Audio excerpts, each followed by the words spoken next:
Street Superintendent for the City of North Liberty with a North Liberty update from the Streets Department.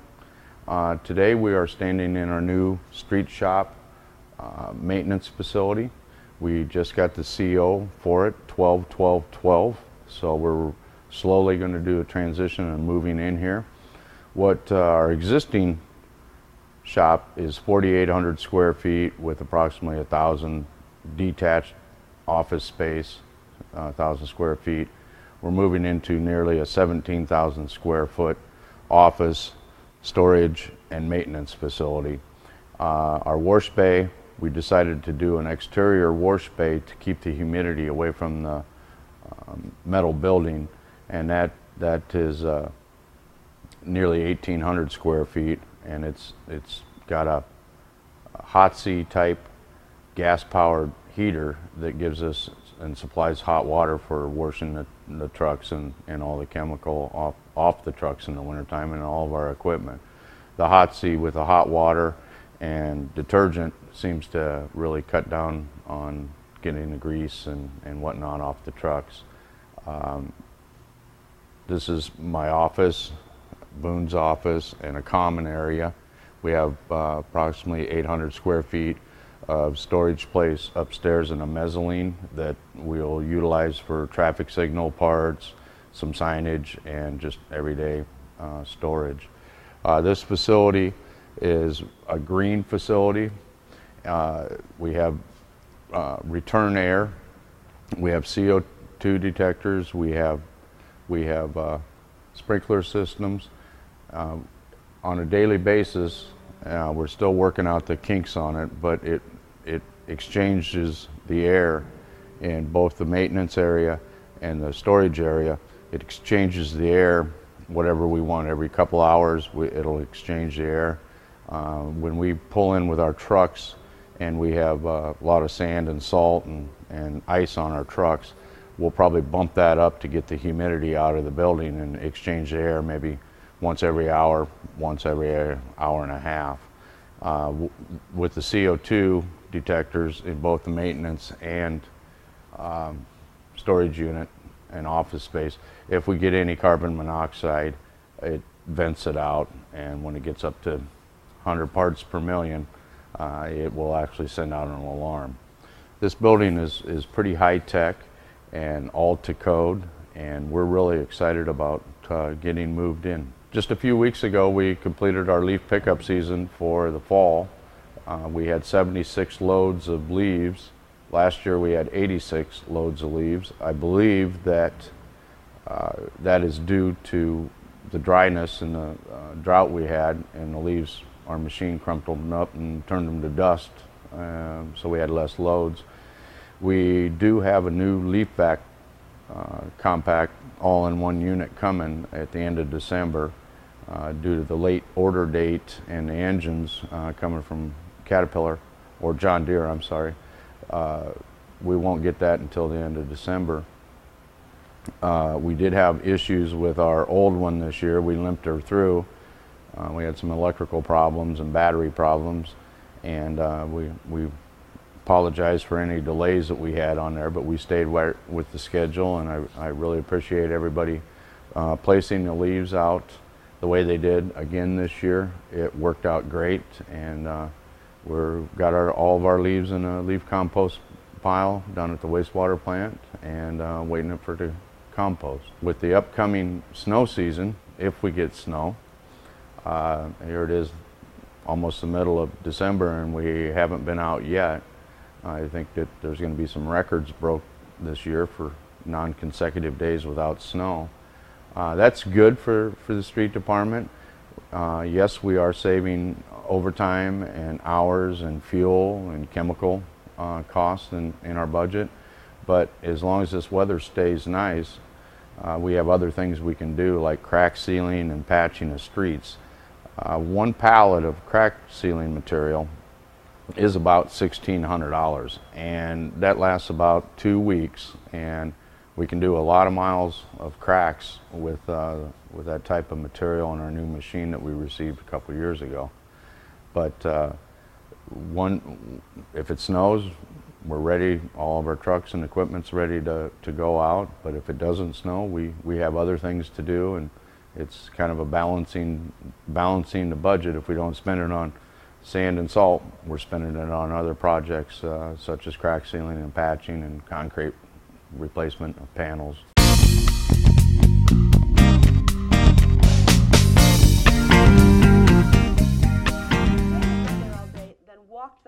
Buford Garner Elementary hosted author Linda Sue Park.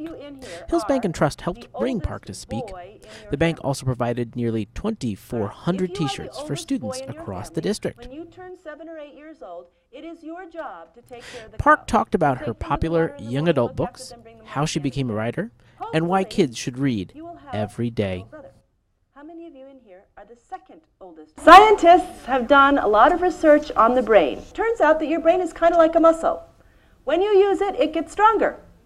But a muscle, when you use it and gets stronger, it gets bigger, right? That doesn't happen in your brain. It wouldn't work. Our skulls would explode, right?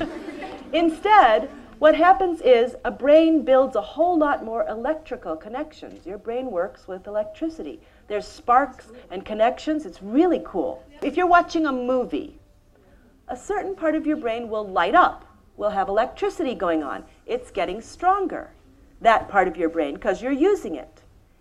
If you're playing a video game, that same part lights up, and then a second part lights up somewhere else because you're doing this. So those two parts of your brain are getting used, making more connections, getting stronger.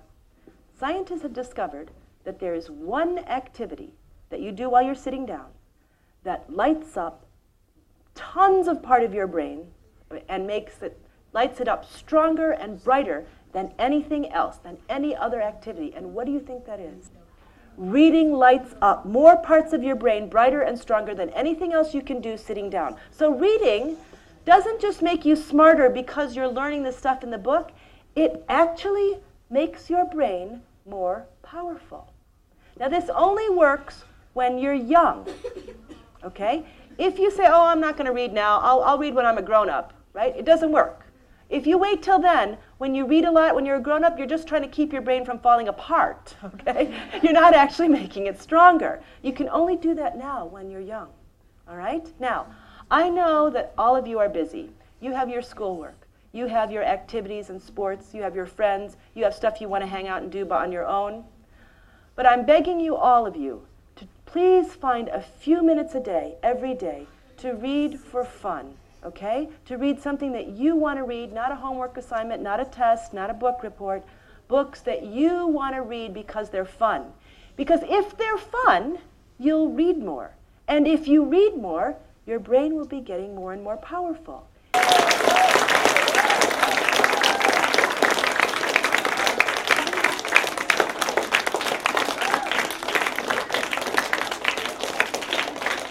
Kids at Garner were motivated by the talk and excited to hear from one of their favorite authors. I read A Single Shard, Project Mulberry, and A Long October. Yeah. And is it cool to get to meet the person that wrote those? Why is that cool? What's so cool about that? Well, because, like, you know about the books, but you want to know more about them. So, yeah, I like that. You know a lot about the books, but you don't know a lot about the author. So when she kind of explains herself and her family, it's very neat and really interesting to see. So Gunnar, is this the first author you've ever met? Yep. What's neat about that? Well, you get to know how she came up with her ideas and why she wanted to become an author and what's fun about being an author, and kind of gets me thinking about being an author too.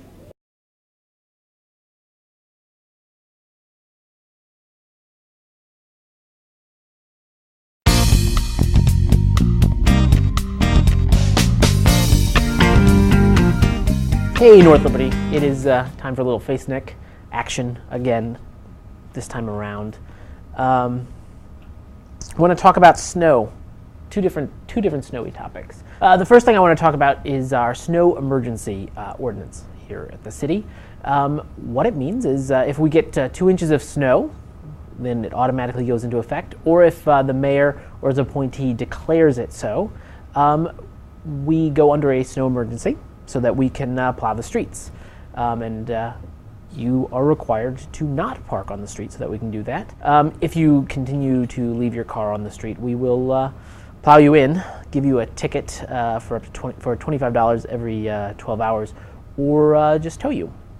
So it's important that you move your car off the street, because nobody wants to go out to get into their car only to find it plowed in or towed. Don Colony, our street supervisor, streets superintendent, he supervises the street superintending or something, or whatever.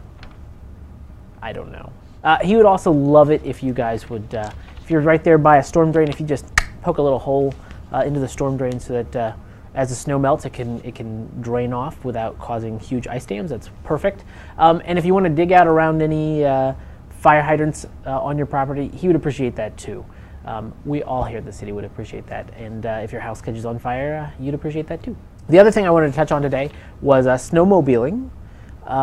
Do be aware that in the winter with snow, there can be snowmobilers out near the streets and crossing the intersections. If you are a snowmobiler, do recognize that you're required to only drive your snowmobile in North Liberty to leave or enter the city, and that you're required to take the most direct route possible. Not all the streets in North Liberty are snowmobilable, mostly the main thoroughfares. And again, to get you out of town as directly and quickly as possible. And you can't do it before 6 in the morning any day of the week. You can't do it after midnight on the weekends or after 10:30 on the weekdays.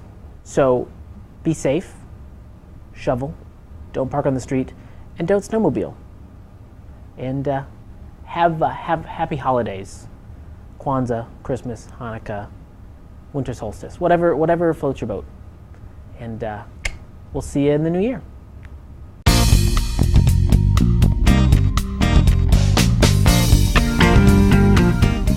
So North Liberty is really excited to be celebrating their 100th birthday, which will take place in November of 2013. So in order to celebrate all the great things that North Liberty has to offer, we're a young community, but we're really powerful and really growing, so we wanted to celebrate that all year long. So this past November, a couple weeks ago, we launched our logo that corresponds with the social media that we have going on with it. So our slogan for the year is to celebrate the centennial, and we kick off with our first event in January, One Book, Two Book, which is something that's taken place in the past with the corridor area libraries. So we really just wanted to be a part of that event and kind of taking the North Liberty Library to the next level. We will have a bouncy house and lots of other family-friendly activities to take place in the gymnasium at the rec center that is of course attached with the library. And really that's the spirit of the centennial, is to take advantage of the great things that are going on in North Liberty, but also we have some special events as well.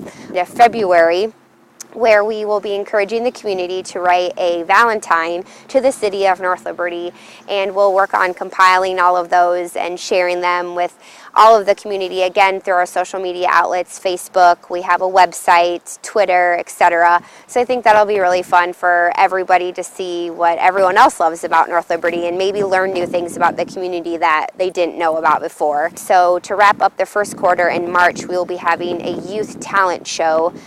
So certainly start dusting off those skills and practicing, and that will take place at the Grace Community Church just on the outskirts of North Liberty. Those are the first three things that we have planned, and certainly more to come, and we'll announce as we go. Social media is a great place to start. We have a really good Facebook page already going. I think we have over a couple hundred likes already. So that is 100 Years of North Liberty is the title of that Facebook page. And we also have a Twitter handle. It's North Liberty 100. And we have a Tumblr page, which for those of you who might not be familiar, it's essentially a website. So as an end user, it'll look just like a website. But you can find it through Tumblr if you're familiar with that social media outlet. So lastly, if you have any questions, again, social media is a great place to ask those. We also have an email, which is northliberty100@gmail.com. And if you want to learn more and become involved, we of course are always looking for volunteers, whether it be helping plan or just when you hear an event and you want to be involved with your time on those dates and places. That works too as another way to get involved. And certainly if you're a local business owner and want to participate in anything, let us know. An example of to kind of get your wheels turning to think about that, Isaac's Creamery here in North Liberty is doing an ice cream contest. So you can basically create your own concoction of ice cream, and they'll be selling it through their spring and summer season, and it'll be the North Liberty Centennial ice cream flavor of the season. So that's taking part now. So if you're a business owner and you're getting excited by hearing things like that, certainly contact us and we'll find a way to make you a part of the Centennial as well.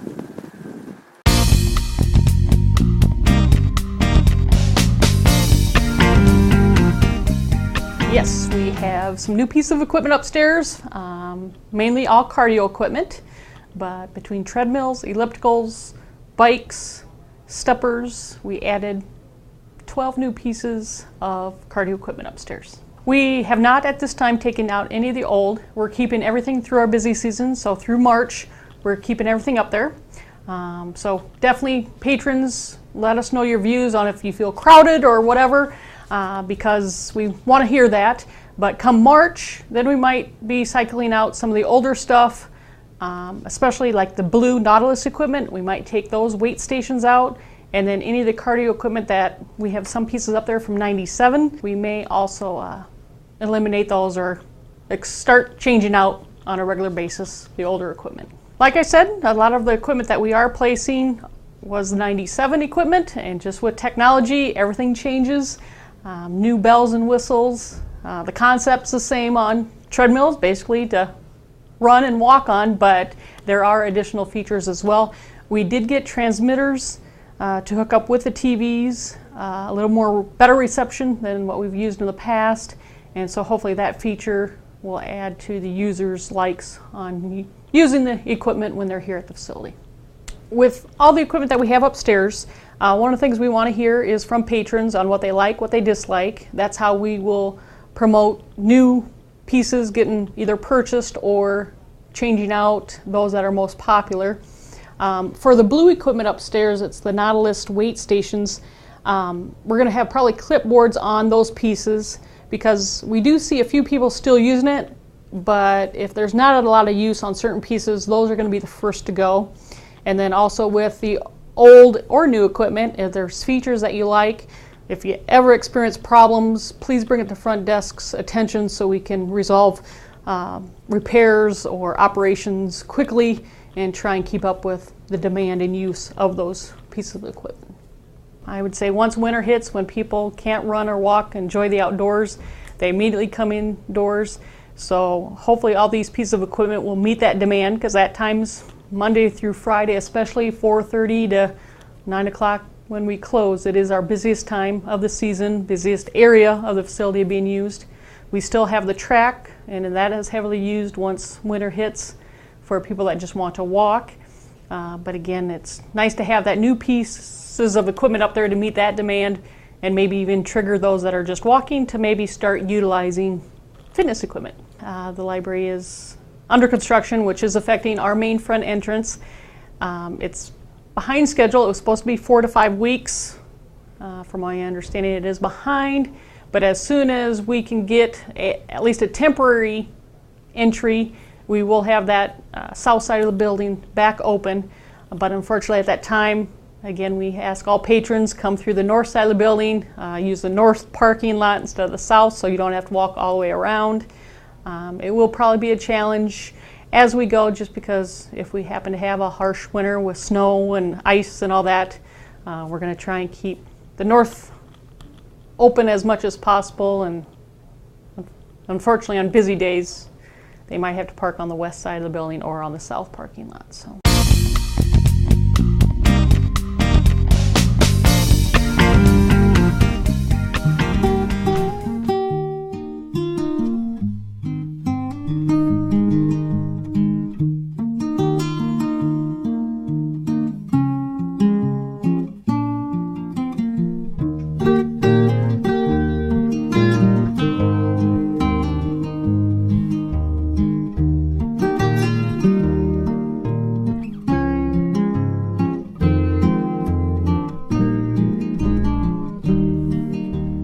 Happy birthday, North Liberty. Looks like it's going to be a fun 2013 with all the centennial activities.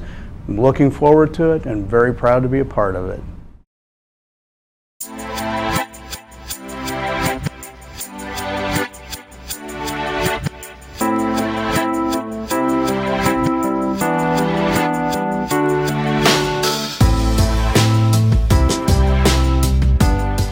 North Liberty, you're like a fine wine. You just keep getting better with age. Happy 100th birthday. Happy birthday, North Liberty, from the Gardner Elementary Walking School Bus. Happy birthday, North Liberty. I probably shouldn't tell you this, but you're looking a little bigger these days. Happy birthday, North Liberty. Happy birthday, North Liberty. You've been so welcoming to the University of Iowa Community Credit Union. We appreciate being here and we love our friends and neighbors in the community. Happy birthday, North Liberty. You're a great place to call home. Happy birthday, North Liberty. You've come a long way, baby, in the last 100 years. Hey North Liberty, the calendar says that you're turning 100 years old, but you look so young. Happy 100th birthday, North Liberty. Happy birthday, North Liberty, from the North Liberty Community Pantry. Thank you for making our wish come true. Happy birthday, North Liberty. I can't wait to see where we go from here. Cheers to you, North Liberty. May the next 100 years be just as much fun and excitement as the past. Happy birthday. Oh, filling out, you're filling out. You're filling out, North Liberty. You're not as trim as you used to be in your 20s. You're a bigger girl. Full. Robust. You're experienced. How about that one? You have a little chub on the side. Little junk in your trunk. I'm trying to say that North Liberty has grown, but really it's just as a metaphor as a woman who's aging. Ha ha!